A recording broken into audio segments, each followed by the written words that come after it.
Hello বন্ধুরা, আমি চম্পা তোমাদের সাথে যে রেসিপিটি শেয়ার করছি সেটা হলো মুগ ডাল দিয়ে ভেজ ডাল করব। আমি এইখানে নিয়েছি 250 গ্রাম ডাল। একটা কিন্তু খুব সুস্বাদু খাদ্য, একদম অনুষ্ঠান বাড়ির স্টাইলে আমি এটা করব।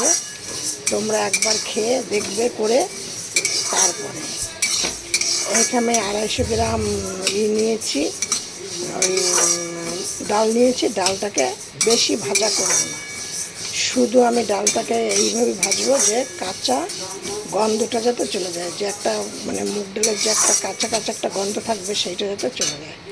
এবার আমার এটা কিন্তু হয়ে গেছে সেরকম ভাজা। এবার আমি এই ডালটাকে ধোবো, কারণ ধোয়ার কারণ হলো একটা ডালে কিন্তু একটা পাউডার দেয়, সেই পাউডারটা সমেত খেলে পরে কিন্তু শরীরে অনেক ধরনের অসুবিধা হয়। এই জন্য আমি এবার এই ডালটাকে ভালো করে ধোবো। আর আমি এইখানে আলাদা একটা পাত্র দেখো জল গরম করতে দিয়েছি, দিয়ে এই জলটার মধ্যে আমি ডালটাকে ঢেলে দেবো। এবার দেখো আমি কড়াইতে এই যে পনিরটাকে আমি ভেজে নেব। আর আমার ডালটা কিন্তু প্রায় সেদ্ধ হয়ে এসছে। এবার আমি কড়াইতে দিয়ে দিচ্ছি তেল। আমি এবার একে একে সব ভাজা করে তুলে নেব। এবার এর মধ্যে আমি দিয়ে দিচ্ছি সবার প্রথমে পনিরটা।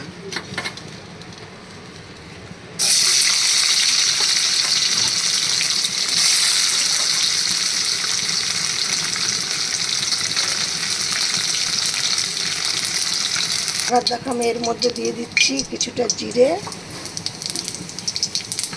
আর দিয়ে দিচ্ছি তেজপাতা, আর দিয়ে দুটো শুকনো লঙ্কা। এবার এর মধ্যে দিয়ে দিচ্ছি দুটো দারচিনির টুকরো আর দুটো এলাচ।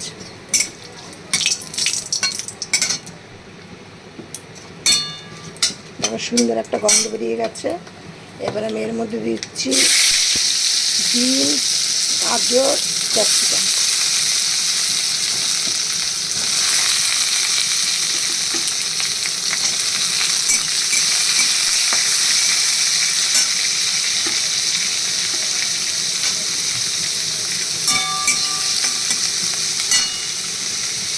এবার এর সাথে অ্যাড করে দিচ্ছি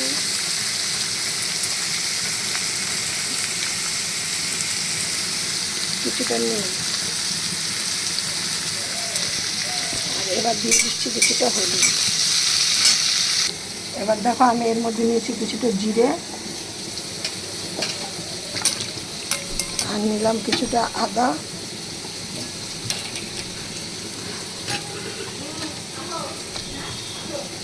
এইটা কিন্তু আমি আজ পুরো রান্না করার জন্য মশলাটা করে নিচ্ছি, তার থেকে আমি কিছুটা এই ডালের মধ্যে দেবো।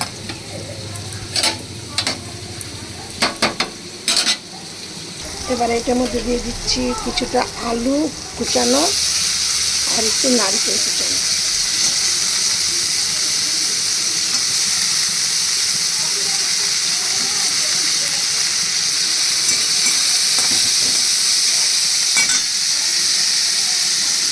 এবার দেখো এর মধ্যে দিয়ে দিচ্ছি কিছুটা জিরে, আদা, লঙ্কা বাটা।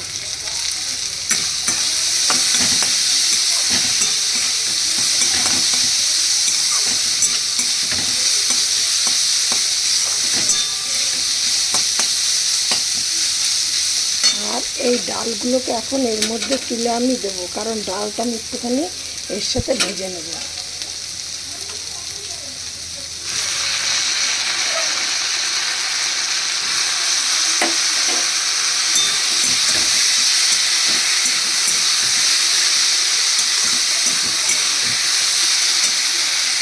এবার দেখো এটা কিন্তু আমাদের ভাজা হয়ে গেছে। এবার আমি এর মধ্যে এই পনিরগুলোকে দিয়ে দিচ্ছি।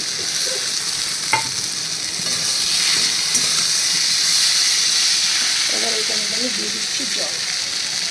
জলের পরিমাণটা কিন্তু কম দেবো।